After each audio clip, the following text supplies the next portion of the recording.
Hello everyone, welcome to the first video on my new YouTube channel. Oh my god! Now a little bit of background about myself, in case you don't know who I am. Hello, hi, my name is Brady. I've been on YouTube pretty much since the platform originated back like 2006 or so. When I was like 9 years old, I was making videos, but now I am here. I graduated with a degree in music and theater, and you may be asking, hey Brady, why did you do that? Wouldn't you want to do like a more financially stable career path? And I say, huh? What? And I moved down to Atlanta, Georgia to pursue a career as an artist, actor, musician, kind of a bohemian. I'm going to live off your tax dollars and create art for a living. And I thought, what better way to kick off this channel than to do a list of my top 10 favorite albums and why I feel like they are a viable listen to anyone, regardless of genre or what kind of music you like to listen to. I feel like you can find at least one album in this list of 10 that you will appreciate and enjoy. And we're going to start it off with album number 10, Graceland by Paul Simon.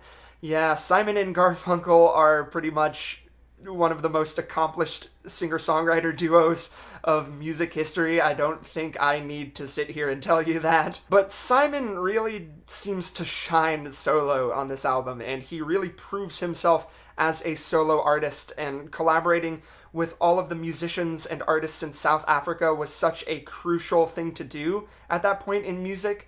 I feel like kind of getting all of those sounds from South African culture and moving them into the Western world was a huge step in pop music in general at that point in time. And all of the musicians he collaborates with on this album are insanely gifted and talented, like Bakiti Kumalo, Ray Feary, the Ladysmith, Black Mambazo, just to name a few. They are such proficient musicians and perform so incredibly well on this album, really bringing the sounds to our modern culture, and it's just lovely. Such a good listen, such a good pop record. Everyone go listen to that right now if you haven't. Next up on the list, number 9, we have Hi, How Are You by Daniel Johnston.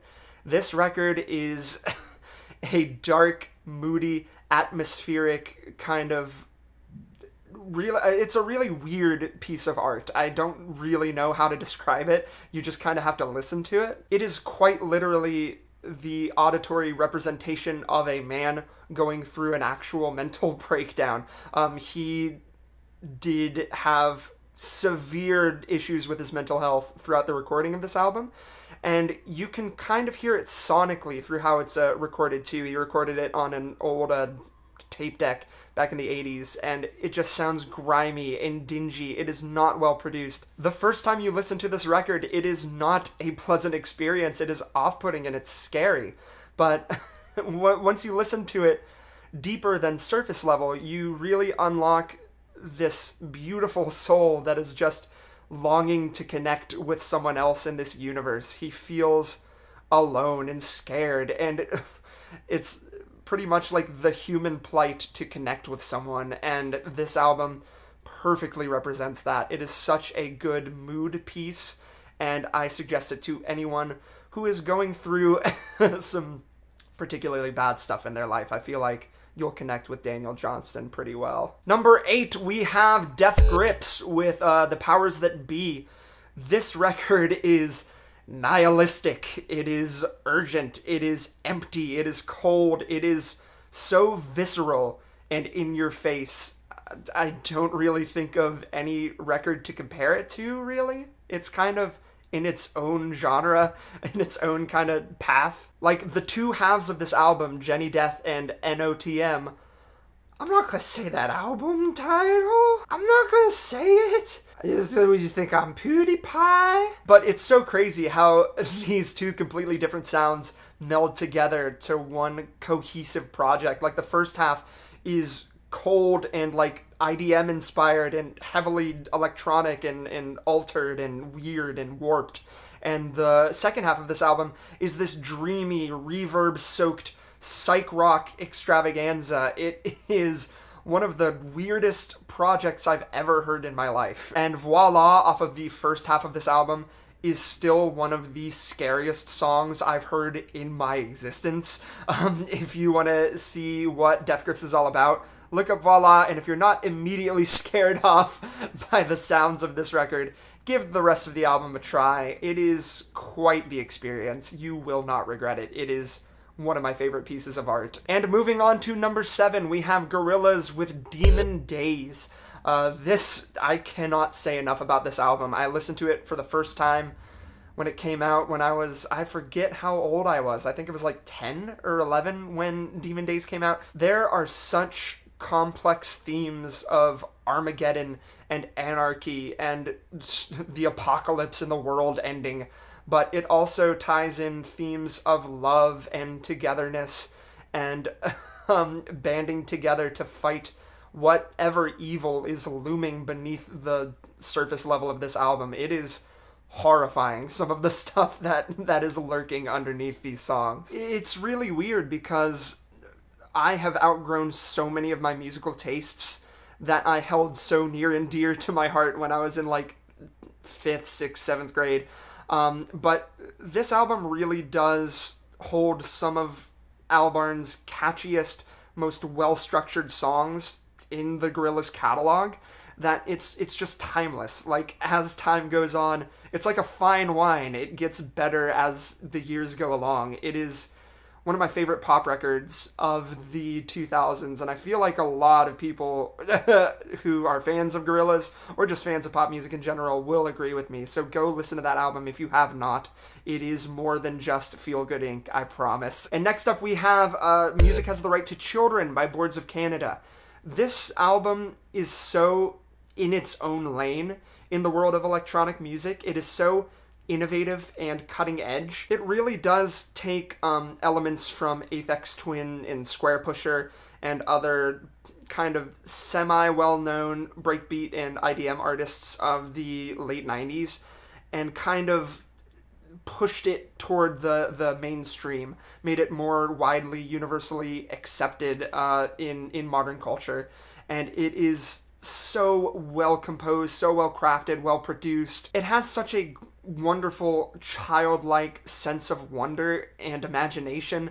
They kind of captured what it's like to be a kid and put it in this weird psychedelic electronic project, and it is one of my favorite albums of all time, which is why it's on this top 10 list. You should all listen to it. It is great. And next up we have Rain Dogs by Mr. Tom Waits. Now this record is calloused, it's dingy, it's disgusting, it is murky, it is not a pretty record, and it's not trying to be. It is trying to push you as far away from it as possible. This album really sounds like it was found in a dirty old time capsule that someone dug up in like the Wild West or something that we weren't supposed to open. Like, we weren't supposed to listen to this. This is like the dark, seedy underbelly of whatever community all of these horrifying, disgusting characters live in. Not only does Tom Waits flex on the entire songwriting community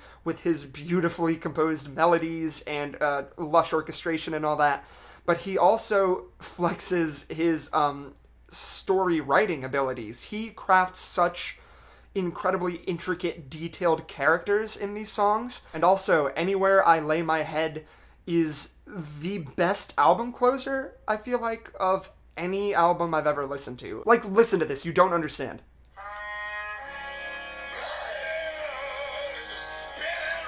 Oh my god, Tom Waits, you're so good! Ah! Tom Waits, why are you so good? Speaking of sad, lonely albums that you can feel like the songwriter doesn't really want you to listen to, we have OK Computer by Radiohead. This is such a dreary listen, and it's so incredibly depressing and despondent, but also inviting and universally accepted as one of the greatest rock releases of this generation, and for good reason. It takes like the whole idea of technology's evil and smartphones are draining everybody's whatever, all those stupid bullshit things you see on Facebook.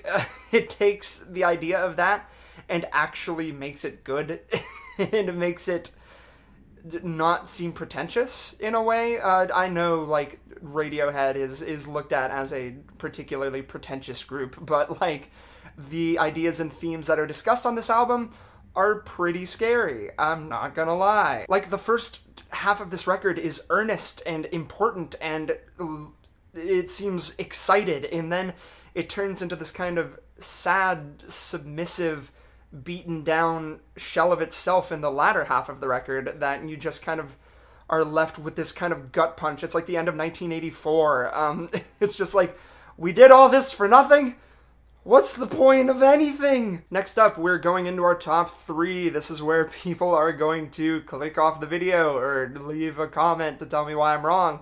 But my number 3 favorite album of all time is Because the Internet by Childish Gambino. And everyone's gonna say, Brady, that's a meme album. It discusses themes of life and death and love and loss and the entire human experience. It's like Synecdoche, New York in that way. It is very focused on every man's plight and want in this world to be remembered and important. It's beautiful. It is so well produced. The beats on this album are incredible. Childish Gambino's flows are fantastic. Yeah, there's some cringy lines in there, but it really doesn't matter because he's so confident when he's rapping on this release. It makes you invested in every single word he's saying. Every bar he spits hits you in the face, and it is so great. It's so wonderful. And also, I listened to it at a very important kind of shift in my life where I realized what kind of artist I wanted to be, and it delves into themes of existentialism and nihilism and all that kind of fun, happy stuff. And it really affected me pretty hard. And so this album has stuck with me since the first listen. I've been listening to it pretty consistently, like every month of my life since it got released. And it's great. It's a classic, in my opinion. It's fantastic. Go listen to it and find out why. My second favorite album of all time is Thriller by Michael Jackson. Wow, the best-selling album of all time? You're telling me it's good? Yes, it's great. Every single song that is on this release is a pop masterpiece. He is the most gifted singer-songwriter of pop music history. It's produced by Quincy Jones. He knew what he was doing. Everyone in the studio that collaborated with him knew what they were doing. He had Van Halen, he had Toto! Everybody's memeing Africa. Everybody does a little Toto meme. Why doesn't anybody meme Human Nature? My favorite song of all time! The beats are infectious. The melodies are infectious. You cannot listen to a song off Thriller that you're not going to be humming the rest of the day. It is so good! Everybody, go listen, please. Fantastic record. If you haven't listened to the whole thing, only listen to singles, please give the whole thing a listen. There is not a bad song on that album. And last but not least, drumroll please, my number 1 favorite album of all time is Sufjan Stevens, Illinois. I have a tattoo, predatory wasp tattoo, on my arm. It is my favorite record of all time. There are such incredibly complex themes and feelings on this record, but they are pretty universal in subject matter. Every single human alive on this earth has felt a feeling that Sufjan Stevens references on this record. It has such a strong sense of yearning and passion and desire, and Sufjan's need to tell everyone what he's feeling at every moment of the day. He is literally wearing his heart on his sleeve, and it is heartbreaking at points. It really rips your soul out and throws it on the floor and stomps on it on some tracks. John Wayne Gacy is one of them. The first time I ever heard that song, no joke, I was driving home on the highway. I had to pull over because I was uncontrollably sobbing in my car.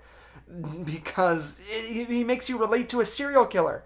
How does he do that? Also on Casimir Pulaski Day, that song is so heartbreakingly tragic and deals with like morality and like his problems with religion and how he pleads with God to fix everything in his life, but God never answers him. And so he has real struggles with faith on this album, struggles with his sexuality. His ability to weave this incredibly lush, lavish, grandiose instrumentation into these autobiographical stories and fictional stories at some points really is nothing short of genius, and this entire album deserves a listen from every single person that listens to music. I feel like there's not really anyone who would hate this record. And so those are my top 10 favorite albums of all time. If you enjoyed this video, please leave a like, please subscribe, share it with whoever you want. I'm going to be trying to upload content pretty regularly on this channel, so stay tuned for my next video, whatever it may be. Come on and watch. I haven't done YouTube in a really long time. I forgot how hard it was to make a video. Okay, y'all, I'll talk to you later. Bye. See ya.